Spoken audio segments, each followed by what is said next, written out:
Oi, eu sou a Amanda e hoje a gente vai continuar estudando a lição dessa semana dos adolescentes. Essa semana a gente está na lição 13, título O Sábado e a Lei de Deus, e agora eu vou ler o texto-chave. Porque em verdade lhes digo, até que o céu e a terra passem, nenhum i ou um tio jamais passará da lei, até que tudo se cumpra. Mateus 5,18. Na semana passada, a gente falou sobre o ministério de Cristo como o sumo sacerdote, que começou em 1844, né? E quando o templo de Deus se abriu no céu, a arca de sua aliança foi vista. E dentro da arca estava a lei de Deus, né? Dentro do lugar santíssimo do templo, a lei divina está conservada. A lei que o próprio Deus falou e também escreveu com seu próprio dedo nas tábuas de pedra. Aqueles que compreenderam esse aspecto viram como nunca antes a importância das palavras do Salvador. Eles viram que não importa quanto tempo passe, nunca vai ser alterada a lei, nada vai ser. Como no texto-chave dessa semana diz, nenhum tio, nenhum i vai ser tirado da lei, né? Por ser a revelação de sua vontade e a transcrição de seu caráter, a lei de Deus deve perdurar para sempre. O sábado está no centro dos 10 mandamentos. O Espírito de Deus impressionou aqueles estudiosos de sua palavra e mostrou a eles que, em ignorância, eles estavam transgredindo a lei ao desconsiderar o dia de descanso do Criador. E eles realmente estavam estudando porque queriam conhecer a verdade, né? E aí, quando eles perceberam que estavam errados, eles mudaram, né? Aqueles que acertaram a luz acerca da mediação de Cristo e da lei de Deus descobriram que esses eram as verdades de Apocalipse 14, uma advertência em 3 partes, a fim de que os habitantes da terra se preparassem para a segunda vinda do Senhor. O anúncio de que chegou a hora do juízo destaca uma verdade que precisa ser proclamada até a intercessão do Salvador terminar e ele voltar para tomar seu povo para si. O juízo, que começou em 1844, deve continuar até os casos de todos serem decididos, tanto dos vivos quanto dos mortos. E por isso, ele se estenderá até o fim do tempo da graça. E, a fim de estarmos preparados para o juízo, nós devemos guardar a lei de Deus, que é o padrão do caráter do juízo. A fé é essencial para guardar a lei, pois sem fé impossível é agradar a Deus, né? O primeiro anjo nos chama para temer a Deus e para glorificá-lo, adorando por ser o Criador dos céus e da terra. E para fazer isso, nós precisamos obedecer à sua lei. Sem obediência, nenhuma adoração pode ser agradável a Deus. Apocalipse 14 convida as pessoas a adorar o Criador e a guardar os mandamentos de Deus. Um desses mandamentos aponta para Deus como Criador, e esse é o 4º mandamento, o mandamento do sábado.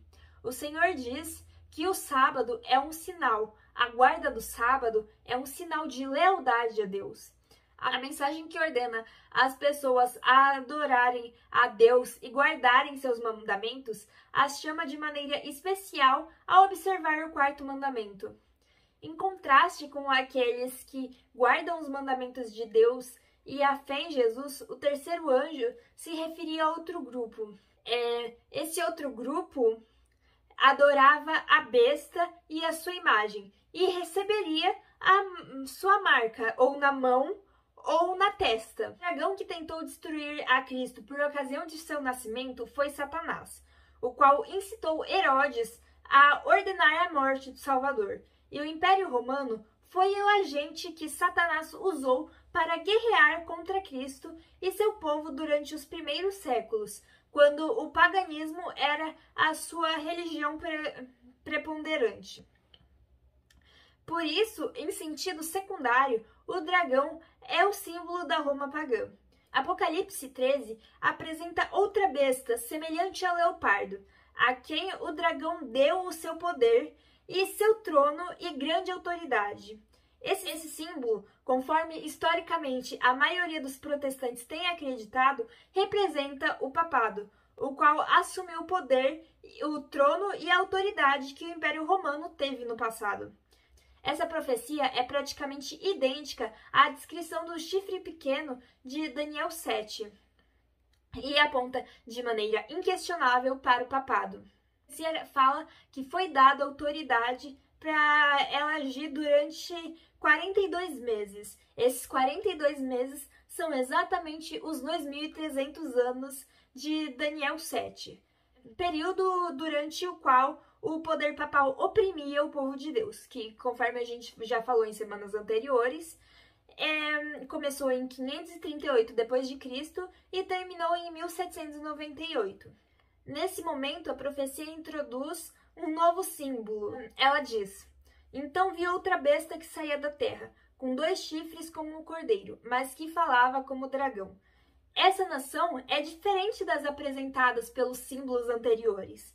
Os grandes reinos que governaram o mundo foram apresentados ao profeta Daniel como animais predadores. Em lugar de derrubar esses outros poderes para se estabelecer, a nação representada dessa maneira deveria se levantar em um território até então desocupado e crescer de maneira pacífica. Por isso, ele não poderia surgir em meio às populosas e conflitantes nações do Velho Mundo. Devemos procurá-la no continente ocidental. Que nação do Novo Mundo estava ascendendo em poder em 1798, dando promessas de força e chamando a atenção do mundo? Somente uma nação cumpre os requisitos dessa profecia: os Estados Unidos da América. Ao descrever a ascensão dessa nação, inconscientemente, o historiador usa quase que exatamente as mesmas palavras da Bíblia. A profecia fala que essa besta com chifres como um cordeiro falava como um dragão e exercia toda a autoridade para a primeira besta. E, em nome dela, fazia a terra e seus habitantes adorarem a primeira besta.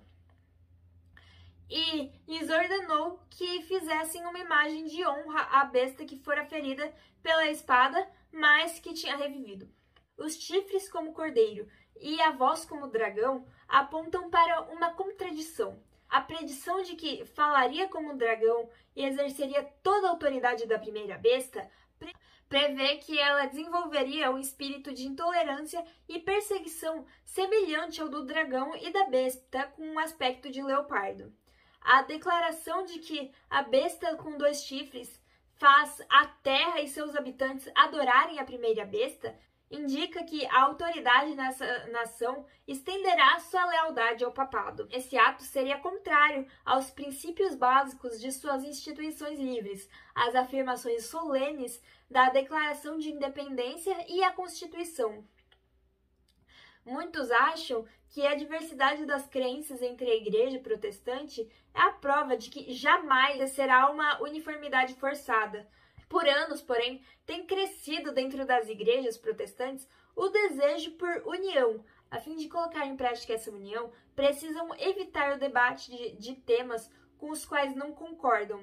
No esforço para ter uniformidade completa, estarão a apenas um passo do uso da força. Quando as principais igrejas dos Estados Unidos se unirem em torno dos pontos doutrinários que têm em comum e na influência junto ao Estado para colocar em vigor seus decretos e apoiar suas instituições, a América Protestante terá formado uma imagem à hierarquia romana e penalidades civis sobre as dissidentes serão a consequência inevitável, como a gente já viu algumas vezes na história, né?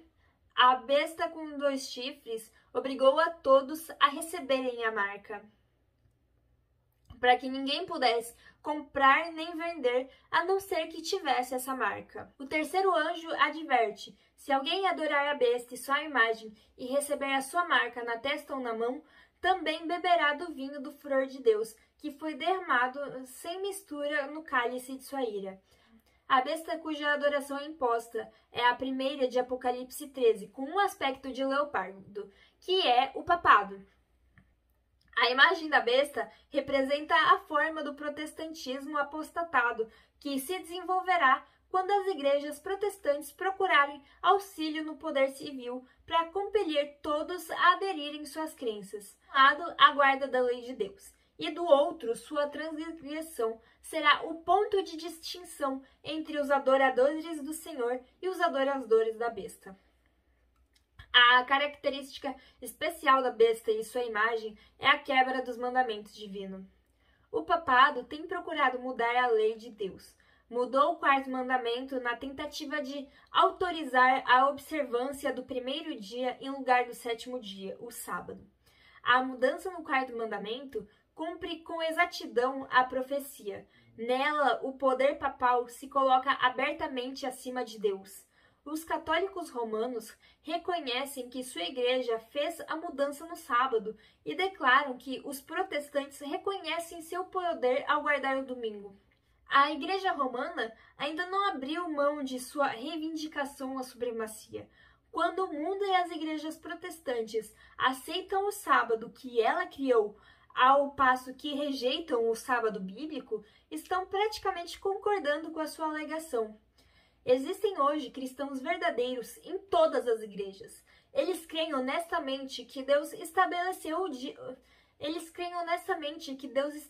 o domingo como dia de guarda. O Senhor aceita sua sinceridade e integridade, mas quando a observância do domingo for imposta por lei e o mundo for iluminado em relação ao sábado verdadeiro, todo aquele que transgredir a ordem divina a fim de obedecer ao ensino de Roma estará, por meio desse ato, honrando o papado acima de Deus. Essas pessoas estarão prestando tributo a Roma e adorarão a besta e sua imagem, e ao fazê-lo, aceitarão o sinal de lealdade a Roma, a marca da besta.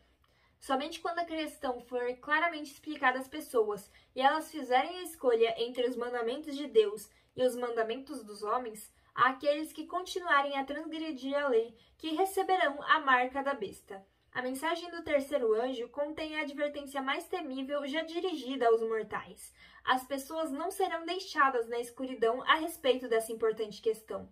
Esse aviso será dado ao mundo antes que venha os juízos divinos, a fim de que todos tenham oportunidade de escapar deles. A mensagem dividirá a população mundial em dois grandes grupos. O primeiro, aqueles que guardam os mandamentos de Deus e têm a fé em Jesus. O segundo é aqueles que adoram a besta, sua imagem e recebem a sua marca. Igreja e Estado se unirão para obrigar todos a receberem a marca da besta, porém o povo de Deus não a receberá. Aqueles que receberam a luz em relação ao santuário e à lei de Deus se encheram de alegria quando viram a harmonia da verdade. Eles queriam que todos os cristãos tivessem a luz, mas muitos que afirmavam seguir a Cristo não aceitaram as verdades que estavam em descompasso com o mundo. Eles viram lá a verdade sobre o sábado, mas eles falaram: não, isso aí tá errado. Vocês acham que só vocês estão certos e todo o resto do mundo tá errado? Não, eu não vou seguir isso não. Eles diziam: vocês acham que estão certos e que todas as pessoas cultas que guardam o domingo estão erradas? Muitas vezes, Deus escolhe pessoas que não são as mais importantes, né? E o motivo dele não escolher pessoas eruditas e de posição com mais frequência é que elas confiam em seus credos e sistemas teológicos, sem sentir a necessidade de que Deus as ensine. Eles se acham autossuficientes. É por isso que muitas vezes eles chamam pessoas sem educação formal para pregar a verdade. Elas aceitam que o Senhor as ensine, diferente de muito daqueles eruditos, né? Sua humildade e obediência as tornam grandes. Se todos aqueles que trabalharam juntos e com afinco em 1844 tivessem aceitado a mensagem do terceiro ano e a proclamado no poder do Espírito, a Terra já teria recebido a mensagem há muito tempo, já teria sido advertida há muito tempo, e Cristo já teria voltado para redimir seu povo. Assim como não era vontade de Deus que Israel ficasse andando 40 anos pelo deserto, não é a vontade dele ficar deixando a gente aqui nesse mundo de sofrimento.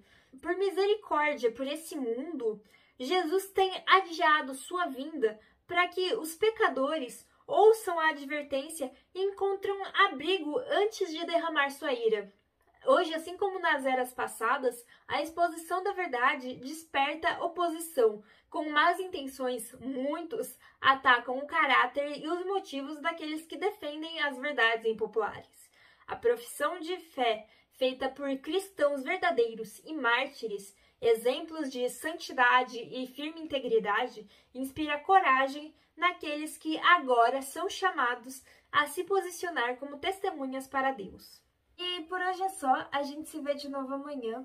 Dá um like nesse vídeo, compartilha para todo mundo, ativa o sininho pra gente estudar a lição junto todo dia e tchau, até amanhã, um beijo!